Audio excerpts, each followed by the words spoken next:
നമ്മളെ ഒന്ന് അംഗീകരിക്കാനും നമ്മൾ പറയുന്നതിലും കാര്യമുണ്ടെന്ന് പറയാനും അല്ലെ നമ്മുടെ എക്സ്പീരിയൻസിനെ ഒന്ന് അംഗീകരിക്കാനെങ്കിലും ആ സമയം ആണുങ്ങളാണ് ഈ ഇഷ്യൂ ഒന്നുമില്ല. ഒരു സ്ത്രീയുടെ കയ്യിൽ നിന്ന് ഒരു നോ ഹാൻഡിൽ ചെയ്യാൻ ആണുങ്ങൾക്ക് ഇപ്പോഴും പറ്റുന്നില്ല എന്നുള്ളതാണ്. അങ്ങനെ ഒരു സിറ്റുവേഷനിൽ നിന്നുകൊണ്ട് തന്നെ ഇത്രയും സിനിമകൾ എങ്ങനെ ചെയ്തെടുത്തു? അപ്പൊ അവിടെ എന്തായിരുന്നു ഞാൻ അനുഭവിക്കുന്ന സ്ട്രഗിൾ ചില്ലറയല്ല. 20s പെൺകുട്ടി ഒരു പ്രൊഡ്യൂസർ ആവുക എന്നുള്ളത് തന്നെ അംഗീകരിക്കാൻ ബുദ്ധിമുട്ടുള്ള ഒരു നാട് തന്നെയാണ് എന്ന് പറയുന്നതിൽ തെറ്റില്ലല്ലോ അല്ലേ? എനിക്ക് സിനിമയെ കുറിച്ച് അറിവില്ല, എനിക്ക് സിനിമ എന്താണെന്ന് അറിയില്ല, ഇതെങ്ങനെ വർക്ക് ചെയ്യുന്ന ഈ സിസ്റ്റം എങ്ങനെയാണെന്ന് അറിയില്ല, ഒന്നും അറിയത്തില്ല. സാന്ദ്രയിലൂടെ തന്നെ പോണം എന്ന് വിശ്വസിക്കുന്ന ഒരാളാണ്. സോ ആ സമയത്ത് ഉണ്ടാവുന്ന സ്ട്രെസ് എന്ന് പറയുന്നത് ചില്ലറയല്ല. അതൊക്കെ എങ്ങനെയാ മാനേജ് ചെയ്യുക? അതാണ് ഞാൻ ഇപ്പൊ തീരുമാനിച്ചേക്കുന്നത്, ഇനി അത് വേണ്ടെന്നുള്ളത്. 80s 90s ലാലേട്ടനില്ല എക്സാക്ട്ലി കാണുമ്പോഴെല്ലാം ഞാൻ ഫസ്റ്റ് ഡേ സെറ്റിൽ വന്നപ്പോഴത്തെ ഷെയ്ന്റെ ബോഡി ലാംഗ്വേജേ മാറി. ആ മുണ്ടൊക്കെ കൊടുത്ത് സെറ്റിൽ നിൽക്കണ തന്നെ ഇങ്ങനെ പുറകിൽ കൈയൊക്കെ കെട്ടി. അതായത് ഇപ്പോഴത്തെ ജനറേഷനിലെ പിള്ളേർ ഇങ്ങനെ ചെയ്യില്ല. ബാബു ചേട്ടന് മറ്റേ പ്രണയം ചെയ്യാൻ ഇച്ചിരി ഈ പറച്ചിലൊക്കെ തന്നെ ഉള്ളൂ, പക്ഷെ പ്രണയം ചെയ്യാൻ തരം ഉമ്മറ. ഞാൻ ഏറ്റവും കൂടുതൽ എൻ്റെ ഹാപ്പി സ്പേസ് എന്ന് പറയുന്നത് എൻ്റെ ഫാമിലിയുടെ കൂടെ ഇരിക്കുമ്പോഴാണ്. പ്രത്യേകിച്ച് എൻ്റെ സംഘം ഒരാള് ഇച്ചിരി കുറച്ച് മെച്ചോടാ, നല്ല കാര്യങ്ങളൊക്കെ എനിക്ക് കറക്റ്റ് ആയിട്ട് പറഞ്ഞു തരും ചില കാര്യം. എന്നാൽ അവർക്ക് കുട്ടിത്തം ഉണ്ട് തന്നെ, കുട്ടിത്തമുണ്ട്, കുട്ടിക്കളിയുണ്ട്, എല്ലാം ഉണ്ട്. പക്ഷെ എവിടെയോ കാര്യം പറയേണ്ട സമയത്ത് കൃത്യമായിട്ട് വന്ന് കാര്യം പറഞ്ഞിട്ട് അങ്ങ് പോവുകയും ചെയ്യും. ഹാർവിയോറ the exclusive collection of adenium plants. ഇനി നിങ്ങളുടെ വീടിന്റെ അകത്തളങ്ങളിൽ ഹാർവിയോറ അഡീനിയം പ്ലാന്റ്സ് പുഷ്പിച്ചു നിൽക്കും. വെബ്സൈറ്റ് വഴി ഓർഡർ ചെയ്ത് കഴിഞ്ഞാൽ ഇന്ത്യയിൽ എവിടെയും ഫ്രഷ് ആയി ഞങ്ങൾ അഡീനിയം പ്ലാന്റ് നിങ്ങളുടെ വീട്ടിൽ എത്തിച്ചു തരും. കൂടുതൽ വിവരങ്ങൾക്കായി ഹാർവിയോറ വെബ്സൈറ്റ് സന്ദർശിക്കുക. ജെൻഡർ ഇക്വാളിറ്റീനെ പറ്റിയൊക്കെ നമ്മൾ ഒരുപാട് സംസാരിക്കുന്നതാണ്. സിനിമയിൽ അങ്ങനെ ഒരു വേർതിരിവില്ല എന്നൊക്കെ പറയുമെങ്കിലും ഒരു ഫീമെയിലിന് ഒരു പ്രൊഡ്യൂസർ എന്നുള്ള പോലെയുള്ള പൊസിഷൻ അല്ലെങ്കിൽ ഡയറക്ടർ അങ്ങനെ കുറച്ച് പവർ പൊസിഷനിൽ ഇരിക്കുമ്പോൾ തന്നെ ഒരുപാട് സ്ട്രഗിൾസ് ഉണ്ടാവും. കാരണം നമ്മുടെ വേർഡിന് ഒരു വില കൽപ്പിക്കുക എന്ന് പറയുന്നത് ഭയങ്കര ഇമ്പോർട്ടൻ്റ് ആയിട്ടുള്ള ഒരു കാര്യമാണ് ആ പൊസിഷനിൽ നിൽക്കും. പക്ഷെ എല്ലാ സമയത്തും അത് കിട്ടാറുണ്ടോ? ഇല്ല, കിട്ടാറില്ല എന്നുള്ളത് മാത്രമല്ല, ഇപ്പൊ കുറച്ചു പേരെങ്കിലും അംഗീകരിക്കുന്ന ഒരു ലെവലിലേക്ക് എത്താനായിട്ട് അത് ഒരുപാട് ടൈം എടുത്തു എന്നുള്ളതും ഉണ്ട്. നമ്മളെ ഒന്ന് അംഗീകരിക്കാനും നമ്മൾ പറയുന്നതിലും കാര്യമുണ്ടെന്ന് പറയാനും അല്ലെ നമ്മുടെ എക്സ്പീരിയൻസിനെ ഒന്ന് അംഗീകരിക്കാനെങ്കിലും ആ സമയം ആണുങ്ങളാണ് ഈ ഇഷ്യൂ ഒന്നുമില്ല. അവരെങ്ങനെ പറഞ്ഞാലും ആൾക്കാർക്ക് ഓക്കെയാണ്. അപ്പൊ നമ്മളിച്ചിരി ഇല്ല അത് പറ്റത്തില്ല കേട്ടോ, അത് നമ്മളിങ്ങനെ നോർമലായിട്ട് പറഞ്ഞാൽ പോലും അവർക്ക് അത് അംഗീകരിക്കാൻ പറ്റില്ല. ഒരു സ്ത്രീയുടെ കയ്യിൽ നിന്ന് ഒരു നോ ഹാൻഡിൽ ചെയ്യാൻ ആണുങ്ങൾക്ക് ഇപ്പോഴും പറ്റുന്നില്ല എന്നുള്ളതാണ്. അങ്ങനെ ഒരു സിറ്റുവേഷനിൽ നിന്നുകൊണ്ട് തന്നെ ഇത്രയും സിനിമകൾ എങ്ങനെ ചെയ്തെടുത്തു? അപ്പൊ അവിടെ എന്തായിരുന്നു ഞാൻ അനുഭവിക്കുന്ന സ്ട്രഗിൾ ചില്ലറയല്ല. അതെനിക്ക് ഭയങ്കര സ്ട്രെസ് എനിക്ക് തരുന്നുണ്ട്. ഞാൻ ഉദ്ദേശിക്കുന്ന രീതിയിലല്ലല്ലോ അവരെന്നെ മനസ്സിലാക്കുന്നത്. പിന്നെ പലരും ആദ്യം തന്നെ വരുന്നത് സാൻഡ്ര തോമസ് ഭയങ്കര ടെററാണ്, ഭയങ്കര സാൻഡ്ര അടുത്ത് ഇച്ചിരി സൂക്ഷിച്ച് നിൽക്കണം, അല്ലെങ്കിൽ സാൻഡ്ര പ്രശ്നക്കാരിയാണ് എന്നുള്ളൊരു സാധനം ഉള്ളിൽ ഓൾറെഡി വെച്ചിട്ടായിരിക്കും നമ്മുടെ അടുത്തേക്ക് വരുന്നത് തന്നെ. ഒരു പ്രെജുഡൈസ്ഡ് മൈൻഡ് സെറ്റോടുകൂടി വരുമ്പോൾ എല്ലാം നെഗറ്റീവായിട്ടേ ഫീൽ ചെയ്യുള്ളൂ. അതിന്റെ ഒരു പ്രശ്നമുണ്ട് നമുക്ക്.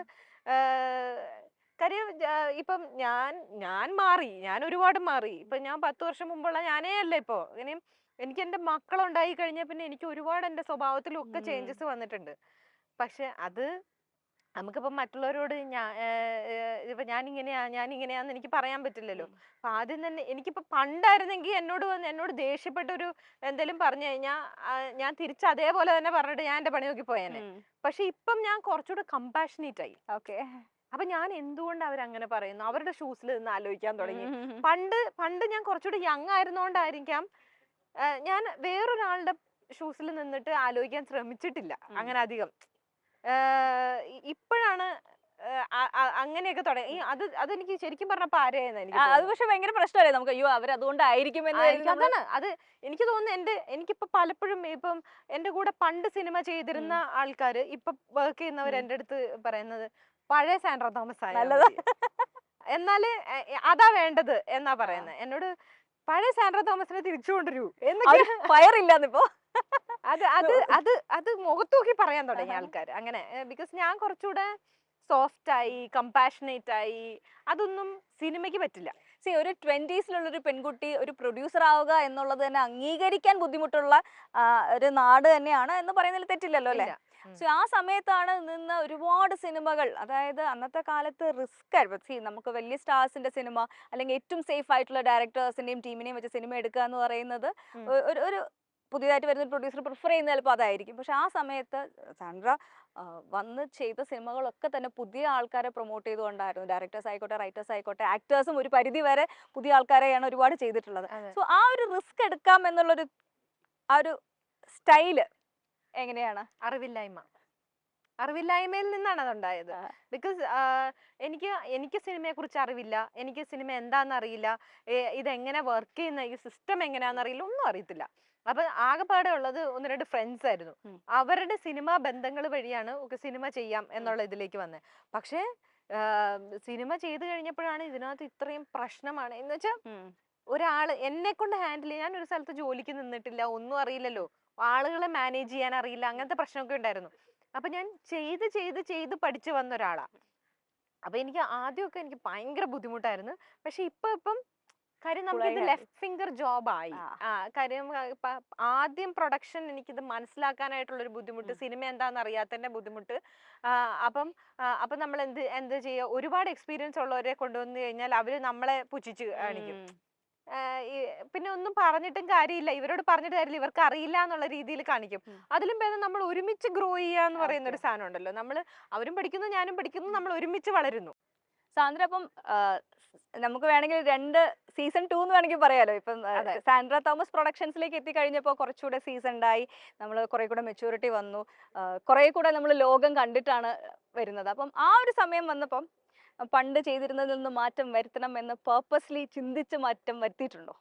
അതെന്റെ ഈ പറഞ്ഞ ഇതായിരിക്കാം. എന്റെ നേരത്തെ ഈ എടുത്തോ പിടിച്ചോ എന്ന് പറഞ്ഞുള്ള സ്വഭാവം, കാര്യം ഭയങ്കര കട്ട് ആൻഡ് റൈറ്റ് ആയിട്ട് തീരുമാനങ്ങൾ പറയുമായിരുന്നു ഞാൻ നേരത്തെ. ഞാൻ ഭയങ്കര ക്വിക്ക് ഡിസിഷൻ മേക്കറാ. അതുകൊണ്ട് തന്നെ ചിലത് പാളാറുമുണ്ട്. അപ്പം ഇപ്പൊ എന്തെങ്കിലും ഒരു ഇഷ്യൂ വന്നു കഴിഞ്ഞപ്പോ ഞാൻ കട്ടാണ് അവിടെ. അപ്പൊ അങ്ങനത്തെ ഒക്കെ സാധനങ്ങൾ വന്നപ്പോ ഞാൻ ഇപ്പം കുറച്ചും കൂടെ ഒന്ന് റിഫൈൻഡ് ആയിട്ട് കുറച്ചുകൂടെ ഒന്ന് ഡിപ്ലോമസി കുറച്ചുകൂടെ പഠിക്കാം എന്നൊക്കെ വിചാരിച്ചു. പക്ഷെ അതാണ് ഇപ്പൊ അബദ്ധമായെന്ന് എനിക്ക് മനസ്സിലായത്. In what sense? എന്താ പറയാ, നമ്മള് അതിന്റെ ആവശ്യമില്ല. കൂടുതൽ ആളുകളോട് കമ്പാഷനേറ്റ് ആവേണ്ട ആവശ്യമില്ല ബിസിനസ്സില്. കാര്യം നമ്മൾ സെല്ല് ചെയ്യാനാ ശ്രമിക്കുന്ന ഒരു സാധനം. അപ്പൊ അത് പ്രോപ്പറായിട്ട് ചെയ്യണമെങ്കിൽ നമ്മൾ ഒരുപാട് നമ്മൾ പീപ്പിൾ പ്ലീസർ, ഒരുപാട് പീപ്പിൾ പ്ലീസിങ് ചെയ്യേണ്ട ആവശ്യമില്ല. അപ്പൊ നമ്മളിൽ എന്തെങ്കിലും കുറവ് വരുമ്പോഴാണ് നമ്മൾ ഈ കൂടുതൽ അത് കവറപ്പ് ചെയ്യാൻ ശ്രമിക്കുന്നതെന്ന് എനിക്ക് തോന്നുന്നു. അപ്പൊ അത് അൺനെസറി ആണെന്നാണ് എനിക്കിപ്പോ മനസ്സിലായത്. ഇനി ചിലപ്പോ മിക്കവാറും next back to Sandra Thomas ആണ്. അതാ നല്ലത്. 2 ഫേസ് നോക്കി കമ്പയർ ചെയ്ത് നോക്കിയപ്പോ മറ്റേതാ നല്ലത്. കാര്യം ഇത് തലേ കയറും ആൾക്കാര്. അപ്പൊ അതിനുള്ളൊരു സ്പേസ് നമ്മൾ തന്നെ ഇട്ട് കൊടുക്കുക. ഒരു ഏജ് കഴിയുമ്പോൾ നമുക്കും ചില കാര്യങ്ങളോട് എന്തെങ്കിലും ആവശ്യമില്ല എന്നുള്ളൊരു തോന്നലും വരുമല്ലോ നമുക്ക്. ഒരു ഇതൊക്കെ ഓവർ ബേർഡൻ ആണ്, നമുക്ക് ഓൾറെഡി നമുക്ക് അല്ലാതെ ടെൻഷൻസ് ഇഷ്ടം പോലെ ഉണ്ട്, ഇനി ഈ ടെൻഷനും കൂടി എടുത്ത് വെക്കേണ്ട, അങ്ങനെ ഒരു തോന്നൽ വന്നിട്ടുണ്ടോ? എനിക്ക് അല്ലാതെ വേറെ ടെൻഷൻസ് ഒന്നുമില്ല. ഫാമിലിയുടെ ടെൻഷൻസും മൊത്തത്തിലൊരു നമ്മളൊരു കൂടുതൽ റെസ്പോൺസിബിൾ ആണല്ലോ. ഇപ്പം പണ്ട് നമ്മൾ ജോലി മാത്രം, മറ്റേത് ഇപ്പൊ ഫാമിലിയും വീട്ടിലെ കാര്യങ്ങളും, ബീങ് എ മദർ, ഒരു ഫാമിലി വുമൺ എന്നൊക്കെ പറയുമ്പോൾ അതിൻ്റെതായ കുറച്ച് നമുക്കൊരു ചുമതലകളും കൂടി ആകുമ്പോൾ അതിന്റെ ടെൻഷൻ ഉണ്ടല്ലോ. ഞാൻ ആ ടെൻഷനാണ് ഉദ്ദേശിച്ചത്. ഇതെനിക്ക് ചുമതലയില്ല എന്നുള്ളതാണ് ഇതിനകത്തെ സത്യം.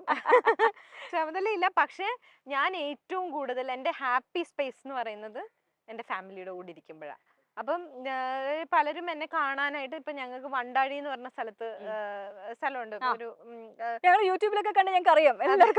അപ്പൊ ഞാൻ അവിടെ എന്നെ കാണാൻ വേണ്ടി ഇപ്പൊ അവിടോട്ട് വരണ ഇച്ചിരി പാടാ, ഇച്ചിരി കുറച്ച് ദൂരമുണ്ട്. അപ്പം അവിടെ എന്നെ കാണാൻ വേണ്ടിട്ടൊക്കെ വരുന്ന ആൾക്കാര് സാൻഡ്ര ഏതാണ്ട് ഒരുപാട് കാശൊക്കെ ഉണ്ടാക്കി ഭയങ്കര ഫുൾ സെറ്റിലായിട്ട് ചില്ല് ചെയ്യാൻ വന്നിരിക്കുകയാണ് എന്നുള്ളതാണ്.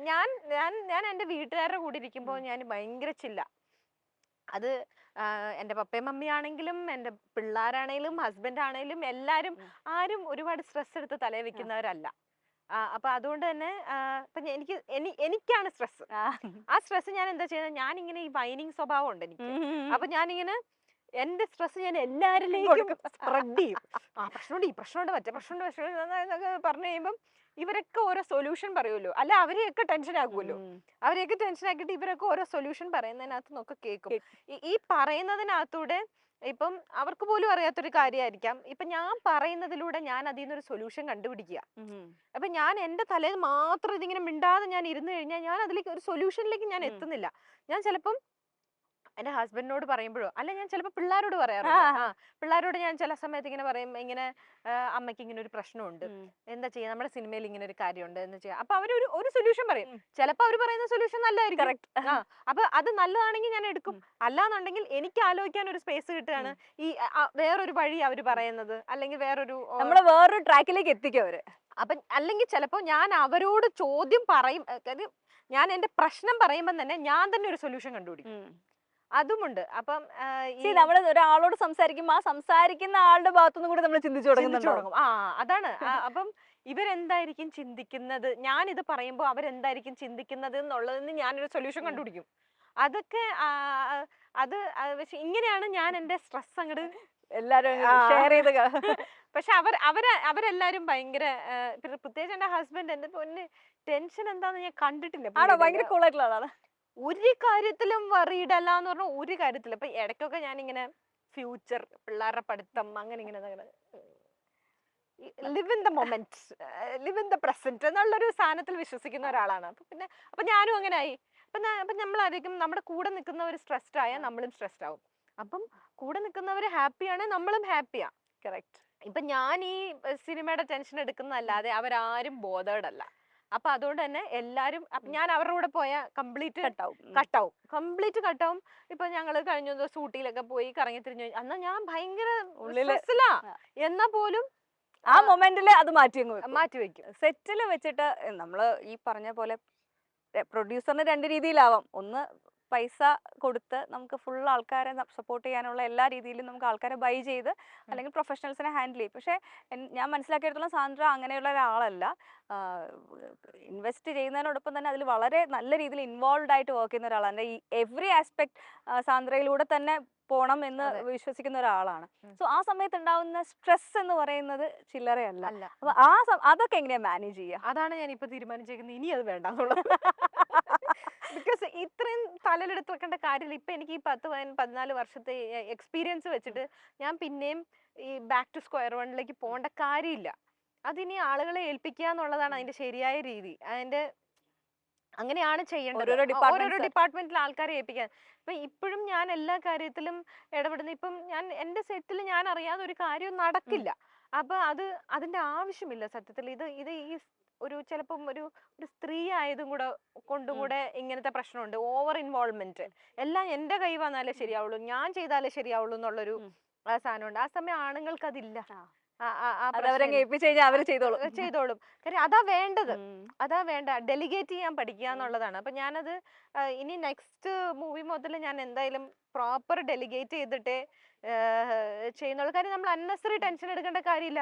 ഒരു സെറ്റിൽ ഒരു വെള്ളം വന്നില്ല, ഞാൻ എന്തിനു ടെൻഷൻ എടുക്കേണ്ട കാര്യം? അത് കൺട്രോളർ അല്ല, അതിന്റെ മാനേജേഴ്സ് നോക്കിക്കോളും. ഞാനെന്ത് അല്ലെങ്കിൽ ഇപ്പം സെറ്റിൽ തന്നെ ഇപ്പൊ ഏതെങ്കിലും ഒരു സ്ത്രീയോട് ഒരാള്, ഇപ്പൊ ഞാൻ എപ്പോഴും ഇങ്ങനെ അലേർട്ട് മോഡ്, ആരാ എവിടാ എന്താ എല്ലാം നമ്മളിങ്ങനെ ഒബ്സർവ് ചെയ്തോണ്ടിരിക്കുക. കാര്യം ആർക്കും ഒരു മോശം അനുഭവം ഒന്നും ഉണ്ടാവാൻ പാടില്ല.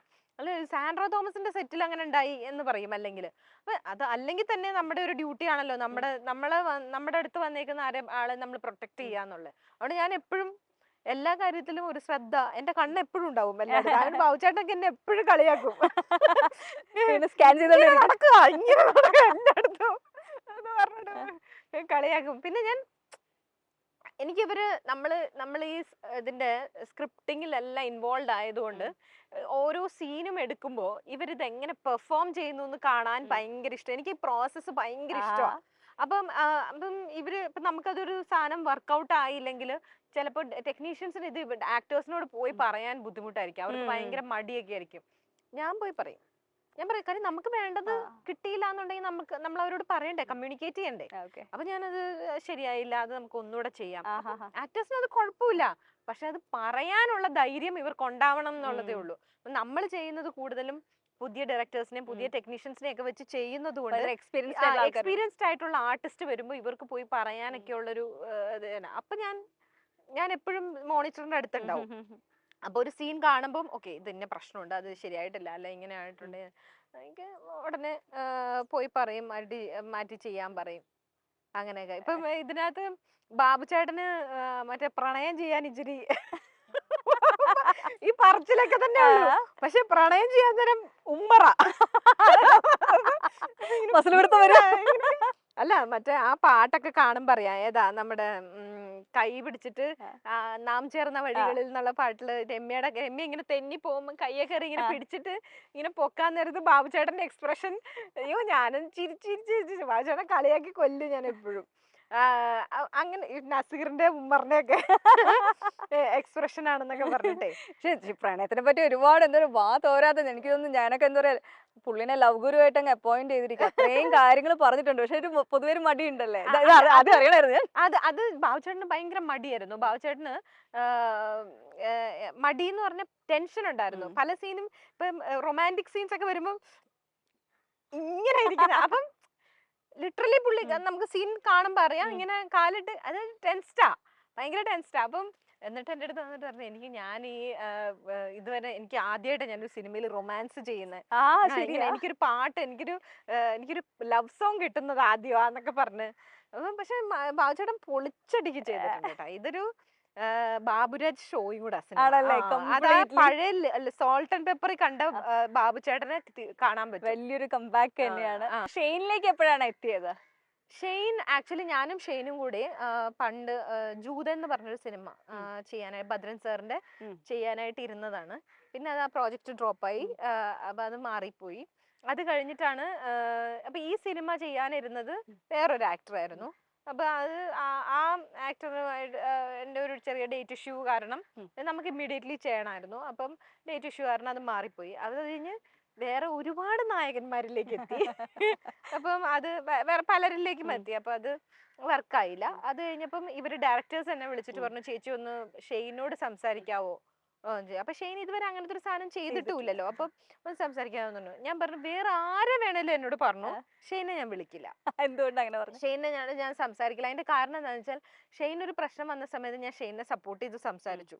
അപ്പൊ ഇനി ഞാൻ ഇതൊരു പ്രോജക്റ്റ് ആയിട്ട് അവരുടെ അടുത്ത് ചെല്ലുമ്പോൾ ഞാൻ ഇതിനു വേണ്ടിയിട്ടാണോ അവരെ സപ്പോർട്ട് ചെയ്തത് എന്നല്ലേ അവർ ചിന്തിക്കുള്ളൂ. അപ്പൊ ഞാൻ ഡയറക്ടേഴ്സിന്റെ അടുത്ത് പറഞ്ഞു, ഞാൻ സംസാരിക്കില്ല, ഞാനിത് ഷെയ്ൻ്റെ അടുത്ത് വേറെ ആരെ വേണമെങ്കിലും നിങ്ങൾ പറഞ്ഞു, ഞാൻ വിളിച്ച് പറയാം, ഷെയ്ൻ്റെ അടുത്ത് ഞാൻ പോവില്ല. ബിക്കോസ് ഇങ്ങനൊരു സാധനം മനസ്സിൽ കണ്ടാണ് പുള്ളിയെ സപ്പോർട്ട് ചെയ്തതെന്ന് ഒരിക്കലും പുള്ളിക്ക് തോന്നാൻ പാടില്ലല്ലോ. അപ്പൊ ഞാൻ ചെയ്യില്ല എന്ന് പറഞ്ഞു. അപ്പം എൻ്റെ അടുത്ത് പറഞ്ഞു, ചേച്ചി ഒന്ന് ജസ്റ്റ് വിളിച്ച് ഞങ്ങളൊന്ന് കഥ പറയാൻ വരും എന്ന് വിളിച്ച് പറഞ്ഞാൽ മതി, പുള്ളിക്ക് ഇഷ്ടമുണ്ടെങ്കിൽ മാത്രം ചെയ്യട്ടെ എന്ന് പറഞ്ഞു. അപ്പൊ ഞാൻ അങ്ങനെ ഷെയ്ൻ്റെ ഉമ്മാനെ വിളിച്ചു.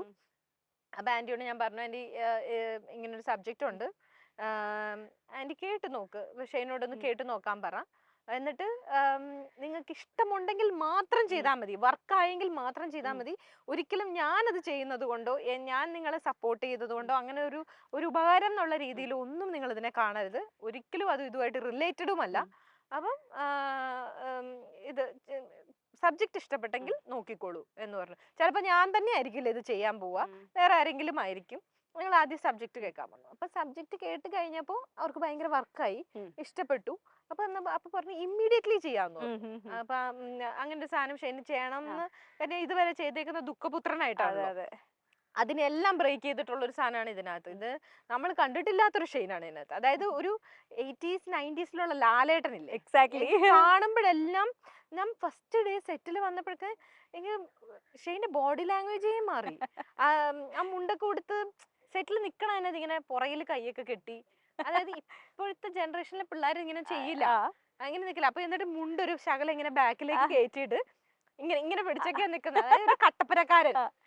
അങ്ങനെ പിന്നെ പുള്ളിയുടെ വൈബേ വേറെ ആയിരുന്നു സെറ്റില്. ഫുൾ ടൈം ചിരിയും കളിയും വർത്താനവും. മഹിമ പറഞ്ഞില്ലേ അതേപോലെ തന്നെ നമുക്കൊരു ഭയങ്കര സീരിയസ് ആയിട്ടിരിക്കുന്ന ഷെയ്നെയൊന്നും കാണാനേ പറ്റിയില്ല. അപ്പൊ ഷെയ്ൻ ഇമ്മീഡിയറ്റ്ലി ആ ക്യാരക്ടറിലേക്ക് ഇന്നായി. ഷെയ്നിനെ പറ്റി നമ്മള് കണ്ടിട്ടുള്ളത്, സ്ക്രീനിൽ കണ്ടിട്ടുണ്ട്, അതേപോലെ ഇന്റർവ്യൂസ് കണ്ടിട്ടുണ്ട്, കോൺട്രവേഴ്സീസ് ഉണ്ടായ സമയത്തൊക്കെ കണ്ടിട്ടുണ്ട്. പക്ഷെ ഇതൊന്നും അല്ലാത്തൊരു ഷെയ്ൻ ആയിരുന്നു ഈ സിനിമയുടെ സെറ്റിൽ നിന്നാണ് ഞാൻ മനസ്സിലാക്കുന്നത്. അതെ. ആ ഒരു ട്രാൻസ്ഫോർമേഷനെ പറ്റി എന്താണ് പറയാനുള്ളത്? ട്രാൻസ്ഫോർമേഷൻ എന്ന് പറഞ്ഞാൽ എനിക്ക് മറ്റതൊക്കെ എനിക്ക് പറഞ്ഞു കേട്ടുള്ള അറിവേ ഉള്ളൂ, എനിക്കറിയില്ല. ഈ പറഞ്ഞ പോലെ ഇന്റർവ്യൂസിലും മീഡിയയിലും ഒക്കെ വന്ന ആൾക്കാർ പറഞ്ഞതും ഇങ്ങനെയൊക്കെയുള്ള അറിവേ എനിക്കുള്ളൂ. ഞാൻ കണ്ട ഷെയ്ൻ എന്റെ സിനിമയിൽ ഷെയ്ൻ അതേ അല്ല എന്ന് മാത്രമല്ല ഭയങ്കര സഹകരണവുമായിരുന്നു. നമ്മുടെ കൂടെ ഇതുവരെ ഈ മൊമെന്റ് വരെയും കട്ടയ്ക്ക് നിൽക്കുന്ന ഒരാളാണ്. അതായത് ഒരു പ്രൊഡ്യൂസറിന്റെ കൂടെ ഒരു സിനിമയുടെ കൂടെ നമ്മൾ എന്റെ എന്റെ റൈറ്റും ലെഫ്റ്റും ആയിട്ട് ബാബു ചേട്ടനും ഷെയ്നും ഉണ്ട്. മനസ്സിലായി, അതേപോലെ അവരെന്റെ കൂടെ നിൽക്കുന്നുണ്ട്. ഒരു പ്രൊഡ്യൂസറിനെ സംബന്ധിച്ചിടത്തോളം അത് ഏറ്റവും വലിയൊരു ബൂണാണ്. കാരണം എന്ന് വെച്ചാൽ ഈ ഒരു സിനിമ കഴിഞ്ഞ് അവരങ്ങ് പോവുക, പിന്നെ ബാക്കി എല്ലാ റെസ്പോൺസിബിലിറ്റിയും പ്രൊഡ്യൂസറിന്റെ കയ്യിലാണ്. ആ ഒരു സമയത്ത് ഇങ്ങനെ ഒരു സപ്പോർട്ടോടുകൂടി നിൽക്കുക എന്ന് പറയുന്നത് ഭയങ്കരമാണ്. അതാ ഞാൻ പറഞ്ഞത്. അത് ഇപ്പൊ അന്ന് എല്ലാരും ഷെയ്ന്റെ ഉമ്മേനെ ഒക്കെ പറഞ്ഞു. ഇപ്പൊ എനിക്ക് സത്യം പറഞ്ഞാണ്ടല്ലോ, എനിക്ക് ചില സെറ്റ് ബാക്സ് വരുമ്പോ ഞാൻ ആ ആന്റീനെ വിളിച്ചിട്ട് ഞാൻ പറയാം, ആന്റി നമുക്ക് ഇങ്ങനെ ഒരു പ്രശ്നം വന്നു. സാരല്ല സാൻഡ്രോ, നമുക്ക് അടുത്ത സാധനം പിടിക്കാം, നമുക്ക് അടുത്ത ഇത്. എനിക്ക് എന്റെ മമ്മിയോടൊക്കെ സംസാരിക്കുമ്പോൾ കിട്ടുന്ന ഒരു മോട്ടിവേഷൻ ഉണ്ടല്ലോ, അതേപോലെയാണ് എന്റെ അടുത്ത് പറഞ്ഞ പോന്ന പോട്ടെ, നമുക്ക് ഇതിൽ നല്ലത് വരും, നമുക്ക് ഇതിൽ നല്ല സാധനം വേറെ വരും എന്ന് പറഞ്ഞിട്ട്. അതൊരു സ്ത്രീ ആയതുകൊണ്ടും കൂടെ ആവാം എനിക്ക് ഭയങ്കര കംഫർട്ടബിൾ ആന്റിയുടെ അടുത്ത് സംസാരിക്കാനും. ശരിക്കും ഒരു പീസ് ഓഫ് മൈൻഡ് ചില ആൾക്കാരോട് ഭയങ്കരമായിട്ടുണ്ട്.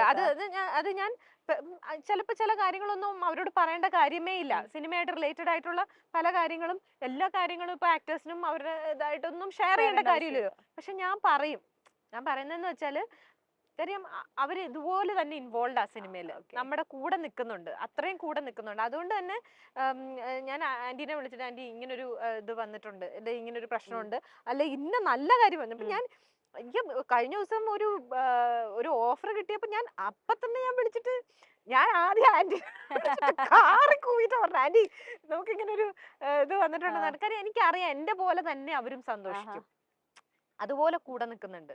നമുക്കറിയാലോ, ഓരോരുത്തരുടെ വൈബ് അറിയാലോ. എക്സാക്ട്ലി, പെട്ടെന്ന് നമുക്ക് മനസ്സിലാക്കാൻ കണക്ട് ചെയ്യാൻ പറ്റും. നമുക്കറിയാം അവരും ഇതേപോലെ തന്നെ അത് കേട്ടാൽ സന്തോഷിക്കുന്നവരായിരിക്കും. അവരോട് നമുക്ക് ഷെയർ ചെയ്യാൻ തോന്നും. അതുകൊണ്ട് നമുക്ക് അവരോട് ആദ്യം ഷെയർ ചെയ്യാൻ തോന്നും.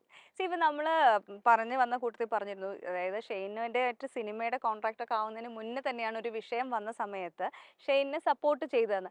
അന്ന് ആ വിഷയത്തിൽ ഷെയ്നിനെ സപ്പോർട്ട് ചെയ്യാനുണ്ടായ മോട്ടിവേഷൻ എന്തായിരുന്നു? അത് വേറൊന്നുമല്ല, എനിക്ക് അതായത് നമ്മളൊരു കംപ്ലൈന്റുമായിട്ട് ഒരു അസോസിയേഷനിലേക്ക് ചെല്ലുന്നു, അല്ലെ നമ്മളൊരു പ്രശ്നവുമായി നമ്മുടെ വീട്ടിലേക്ക് ചെല്ലുന്നു. അപ്പൊ നമ്മുടെ വീട്ടുകാര് നമ്മളെ കൊണ്ടുവന്ന് പബ്ലിക്കിന്റെ ഫ്രണ്ടിലേക്ക് ഇട്ട് കൊടുത്തിട്ട്, ഇനി നിങ്ങൾ തീരുമാനിച്ചോ ഇവനെ എന്താ ചെയ്യേണ്ടതെന്നുള്ളതിന് പകരം അത് വീട്ടിൽ പറഞ്ഞു തീർക്കേണ്ടതായിരുന്നു എന്ന് എനിക്ക് തോന്നി. അത് മാത്രമാണ് എനിക്ക് ഇപ്പോഴത്തെ അസോസിയേഷന്റെ രീതിയിലല്ല, പണ്ടത്തെ ഇതില് എനിക്ക് അങ്ങനത്തെ അനുഭവങ്ങൾ ഉണ്ടായിട്ടുള്ളത് കൊണ്ട് ഞാൻ എന്റെ സ്ഥാനത്താണ് ഞാൻ ഷെയ്നെ കണ്ടത്. അപ്പം അതുകൊണ്ടായിരിക്കാം എനിക്കത് ആ സമയത്ത് ഷെയ്നെ ഒരു പരിചയമില്ല കേട്ടോ. കുട്ടികൾക്ക് അനുസരിച്ചിട്ടാണ് മാതാപിതാക്കൾ രൂപീകരിക്കപ്പെടുന്നതാണ് എനിക്ക് തോന്നിയിട്ടുള്ളത്. നമ്മൾ ഇന്ന രീതിയിൽ ഇന്നയാളെ പാരന്റ് ചെയ്യാമെന്ന് പറ്റത്തില്ല. മക്കൾ എങ്ങനെയാണോ ഉള്ളത് അതനുസരിച്ച് നമ്മൾ അമ്മയാവും, അല്ലേ? ആരും വ്യത്യാസം ഫീൽ ചെയ്തിട്ടില്ലേ? എന്റെ എന്ന് പറഞ്ഞാൽ ഇപ്പം ചില സമയങ്ങളിൽ അവരമ്മയാവുന്നുണ്ട്. പ്രത്യേകിച്ച് എന്റെ തങ്കം ഒരാള് ഇച്ചിരി കുറച്ച് മെച്ചോടാ, നല്ല കാര്യങ്ങളൊക്കെ എനിക്ക് കറക്റ്റ് ആയിട്ട് പറഞ്ഞു തരും ചില കാര്യം. എന്നാ അവർക്ക് കുട്ടിത്തം ഉണ്ട് താനും, കുട്ടിത്തമുണ്ട്, കുട്ടിക്കളിയുണ്ട്, എല്ലാം ഉണ്ട്. പക്ഷെ എവിടെയോ കാര്യം പറയേണ്ട സമയത്ത് കൃത്യമായിട്ട് വന്ന് കാര്യം പറഞ്ഞിട്ട് അങ്ങ് പോവുകയും ചെയ്യും. ആരാ അഭിനയിച്ചിരിക്കുന്നത് ഇതില്? തങ്കത്തിനാണോ ആക്ടിങ് ഇൻട്രസ്റ്റ് ഉള്ള ആള്? ഇൻട്രസ്റ്റ് ഉണ്ടായിട്ട് അഭിനയിച്ചൊന്നുമല്ല. അമ്മയുടെ കാശ് പോവും വേറൊരാളെ കൊണ്ടുവന്നാലെന്നൊക്കെ പറഞ്ഞു കഴിഞ്ഞപ്പോ അങ്ങനെയൊക്കെ പറഞ്ഞ് എന്റെ മമ്മി കൺവിൻസ് ചെയ്ത് കൊണ്ടുവന്നതാ. പക്ഷെ അഭിനയിച്ച് കഴിഞ്ഞ് കഴിഞ്ഞപ്പോ പിന്നെ ഇഷ്ടമായി. മറ്റേ ആൾക്കോ? മറ്റേ ആൾക്ക് ഇപ്പോഴും വലിയ ഇൻട്രസ്റ്റ് ഇല്ല, താല്പര്യമില്ല. പക്ഷെ തങ്കത്തിന് ഇപ്പൊ ഇൻട്രസ്റ്റ് ആയി. എന്നാ പറയുന്നതെല്ലാം അതേപോലെ ചെയ്യും, കൃത്യമായിട്ട് ചെയ്യും. അങ്ങനെ അമ്മയുടെ പോലെ വലിയ റീടേക്സ് ഒന്നുമില്ല. Born actor. കുട്ടികള് സിനിമയിൽ അഭിനയിക്കണം അല്ലെങ്കിൽ അങ്ങനെ ഒരു ഇൻട്രസ്റ്റിലേക്ക് വരുവാണെങ്കിൽ എന്തായിരിക്കും സാൻഡ്ര ചെയ്യുന്നത് അവർക്ക് വേണ്ടിയിട്ട്, അല്ലെങ്കിൽ അവരോട് എന്തായിരിക്കും പറഞ്ഞു കൊടുക്കുക ഈ ഒരു മൂവി ഇതിനെ പറ്റിട്ട്? സിനിമയിലേക്ക് അവര് വരണമെന്ന് അങ്ങനെ വലുതായിട്ട് ഞാൻ ആഗ്രഹിക്കുന്നില്ല. ഇല്ല. എന്തുകൊണ്ടത്? അതിന്റെ റീസൺ നമ്മൾ കാണുന്നുണ്ടല്ലോ, ഇവര് ഈ പ്രഷർ, ആളുകൾ അനുഭവിക്കുന്ന പ്രഷർ, അത് ഹാൻഡിൽ ചെയ്യാൻ പറ്റുന്ന ഒരു സിറ്റുവേഷൻ ആയിട്ടാണെങ്കിൽ അവര് വന്നോട്ടെ, ഒരു കുഴപ്പമില്ല. അതല്ലാതെ വന്ന് ചെറിയ പ്രായത്തിലൊക്കെ വന്നിട്ട് ഇവര് ഇതിനകത്തൂടെ പോകുന്നതും അവരുടെ ട്രോമയും അവരുടെ ഡിപ്രഷനും അതിന് പിന്നെ മരുന്ന് കഴിക്കലും ഉറക്കമില്ലായ്മയും ഇതിൽ കൂടെ കടന്ന് ഈ സ്റ്റേജസ് ഭയങ്കര അത് കണ്ടുകൊണ്ടിരിക്കുന്നവർക്കും ബുദ്ധിമുട്ടാ. അപ്പൊ അങ്ങനെ ഇത് കാണുന്ന ഒരാളെന്നുള്ള രീതിയിൽ സ്വന്തം മക്കൾ അതിലേക്ക് വരണമെന്ന് ആഗ്രഹിക്കുമോ? ഇല്ല. അപ്പൊ എനിക്ക് ആഗ്രഹമില്ല. പിന്നെ അവര് മെന്റലി പ്രിപ്പയർഡ് ആയി കഴിഞ്ഞു കഴിഞ്ഞാൽ ഓക്കെയാണ്. ഓക്കെ.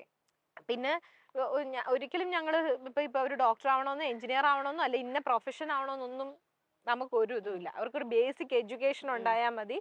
അവർക്ക് എന്താണോ വേണ്ടത് അത് അവര് പിന്നെ അവരുടെ പാഷൻ തന്നെ അവർക്ക് പ്രൊഫഷൻ ആക്കാനൊന്നും നമ്മൾ പറയില്ല. ഇനിയും എല്ലാ പാഷനും പ്രൊഫഷൻ ആയി കഴിഞ്ഞാൽ വയബിൾ ആവണം എന്നില്ല. അപ്പം പ്രാക്ടിക്കൽ കുറച്ചൊക്കെ പ്രാക്ടിക്കൽ. പാഷൻ പ്രൊഫഷൻ ആയേക്കുന്നത് വെൽ ആൻഡ് ഗുഡ് ആണ്, ഭാഗ്യമാണ്, എല്ലാം ആണ്. പക്ഷെ ചില പാഷൻസ് ഒന്നും വേർത്തല്ല പ്രൊഫഷൻ ആക്കാൻ. അപ്പം അത് നോക്കി എന്താന്ന് വെച്ചാൽ എനിക്ക് അവര് ബിസിനസ് ചെയ്യുന്നവരായിരിക്കണം എന്ന് ആഗ്രഹമുണ്ട്. പിന്നെ അവരുടെ ഇഷ്ടം. അതുകൊണ്ടാണ് ഈ ചെറുപ്പത്തിലെ ഡിസിഷൻ മേക്കിംഗ് ഒന്ന് ഡെവലപ്പ് ചെയ്യാനായിട്ട് ഞാൻ നോക്കി. ഞാൻ ഇപ്പോഴും അവരോട് കാര്യങ്ങൾ സീരിയസ് ആയിട്ട് ചോദിക്കുകയും ഇതൊക്കെ ചെയ്യുന്ന കാര്യം. ചെറുപ്പത്തിലെ പലപ്പോഴും എൻ്റെ പപ്പയും മമ്മിയും ഞങ്ങളോട് പല കാര്യങ്ങളും ചോദിച്ച് പറയുമ്പം നമുക്കൊരു ഫീലിംഗ് ഉണ്ടാവുമായിരുന്നു, ഞങ്ങളെയും വലുതായിട്ട് കാണുന്നുണ്ട്, നമ്മളെ ഒരു വലിയ ആളെ പോലെ ട്രീറ്റ് ചെയ്യുന്നുണ്ടെന്ന് കാണുന്നതിൽ നിന്നാണ് ഓക്കെ നമ്മൾ കൊടുക്കുന്ന നമ്മുടെ ഒപ്പീനിയൻ കറക്റ്റ് ആയിരിക്കണം എന്നുള്ളൊരു ഇതിലേക്ക് വരുന്ന. അപ്പൊ അത് എൻ്റെ പിള്ളേരിൽ ഞാൻ കുഞ്ഞിലെ മുതലേ അവരോട് ആ ഡിസിഷൻ മേക്കിംഗ് കൊണ്ടുവരാനായിട്ട് ശ്രമിച്ചിട്ടുണ്ട്. അതുകൊണ്ടാണ് വേറൊരാളെ ചോദിച്ചിട്ട് അല്ല അമ്മ ഞാൻ അത് ചെയ്യട്ടെ, അച്ഛാ ഞാൻ അത് ചെയ്യട്ടെ, അല്ല അത് ചെയ്താൽ ശരിയാവോ, പേടിച്ച് നിൽക്കുക, അതൊന്നുമില്ല. വേണമെന്നുണ്ടെങ്കിൽ ചെയ്തോ, വേണ്ടെങ്കിൽ വേണ്ട, ചെയ്യണ്ട. ഇപ്പോഴേ ഒരു റെസ്പോൺസിബിലിറ്റി അല്ലെങ്കിൽ അത് തിങ്ക് വൈസ്, എന്താ പറയുക, വൈസായിട്ട് നമ്മൾ കാര്യങ്ങളെ ആലോചിച്ച് തീരുമാനം എടുക്കാനുള്ള ഒരു അവസരം കൂടി കൊടുക്കുകയാണ്. പൊതുവെ കുട്ടികൾക്ക് അത് ഉണ്ടാവാറില്ല. അതാണ് ഇപ്പം ഒരു പ്രാക്ടിക്കൽ ബുദ്ധി ഉണ്ടാക്കിയെടുക്കുക, കോമൺ സെൻസ് എന്നുള്ള അതിൽ നിന്നാണ് എല്ലാ കാര്യങ്ങളും. അതുകൊണ്ടാണ് ഞാൻ അവർ കളിച്ചോട്ടെ, മാക്സിമം കളിക്കട്ടെ, കളിക്കുന്നതെന്നാണ് നമ്മൾ പല കാര്യങ്ങളും പഠിക്കുന്നത്. നമ്മുടെ ബ്രെയിൻ സെൽസ് പലതും ആക്റ്റീവ് ആവുന്നത് ഈ കളിക്കുമ്പോഴാണ്. അതിൽ നിന്നാണ് ഭാവിയിൽ നമ്മൾ പല ഡിസിഷൻസും എടുക്കുക. അപ്പൊ അതുകൊണ്ട് എനിക്ക് പഠിക്കുന്നതിനൊക്കെ ഞങ്ങൾക്ക് രണ്ടുപേർക്കും അത് പഠിച്ചങ്ങ് അവര് ഭയങ്കര കൂടുതൽ മാർക്ക് കിട്ടി എനിക്ക് ടെൻഷനായി പോട്ടോ. മാർക്കൊന്നും അധികം മേടിച്ചോണ്ട് വരരുതെന്നാണ് ഇപ്പൊ ഞാൻ ആലോചിക്കുന്നത്. പിന്നെ ഒരു ആ ലെവൽ അക്കാഡമിക്കലി ആ ലെവലിൽ എനിക്ക് അങ്ങനെ ഞാൻ ആഗ്രഹിക്കുന്നില്ല. അവര് ഭയങ്കര അക്കാഡമിക്കലി ഭയങ്കര ഇതാവണമെന്നൊന്നും ഞാൻ കാര്യം എപ്പോഴും സ്ട്രെസ് ഫ്രീ ആയിട്ട് നടക്കുക, ഹാപ്പി ആയിട്ട് എൻജോയ് ചെയ്ത് ട്രാവൽ ചെയ്ത് ലൈഫ് എൻജോയ് ചെയ്ത് നടക്കുക എന്നുള്ളതാണ്. നമ്മുടെ മക്കൾ ഹാപ്പി ആയിട്ട് ജീവിക്കാനല്ലേ നമ്മൾ ആഗ്രഹിക്കുകയുള്ളൂ. തീർച്ചയായിട്ടും. അപ്പൊ എന്തായാലും നല്ല സിനിമകൾ ഇനിയും നമുക്ക് തരിക. അതേപോലെ തന്നെ തങ്കക്കൊലുസിന്റെ കാര്യത്തിലൊക്കെ വളരെ നല്ല നല്ല കാര്യങ്ങൾ പറഞ്ഞു കൊടുക്കുന്നുണ്ട്, അത് ഞങ്ങൾക്ക് കാണിച്ചു തരുന്നുണ്ട്, പറഞ്ഞു തരുന്നുണ്ട്. അപ്പൊ എന്തായാലും Sandra, it was nice talking to you. Thank you. നല്ലൊരു കോൺവെർസേഷൻ ആയിരുന്നു. I hope you enjoyed it.